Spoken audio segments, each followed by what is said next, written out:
Welcome back. We are now in the data menu, which is the next menu over. And to demonstrate what happens in the data menu, we're going to go to a new sheet by clicking on sheet 3 here at the bottom. And the first panel is where we have options on how we get the data. So for example, if we use this drop-down menu that says Get Data, we can pull data inside our spreadsheet from a file. We can do it from a database or from analysis services. We can pull data from online services, and at this point, Excel connects to Facebook. We can pull data from other sources. Again, now you'll need to set these up ahead of time, but for example, we can pull data from the web.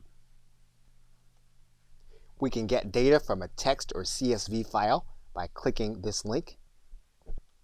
Now there is a little redundancy here by having this menu in the bar. It's also in the Get Data area.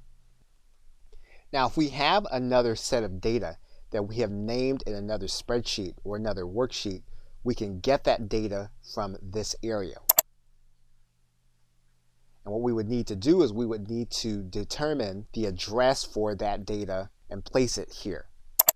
So for example, if we were to pull in data from a text file, what we would do is to go to this menu. We would then click From Text or CSV. Excel will give you a glimpse of what you're about to transform into Excel, and you'll then click Load. You'll then see your data imported into Microsoft Excel. Now, in the next video, we'll take a look at the sorting and filtering capabilities of the data section, as well as some of the data tools. Okay, so with that, thanks, and I will see you in another video.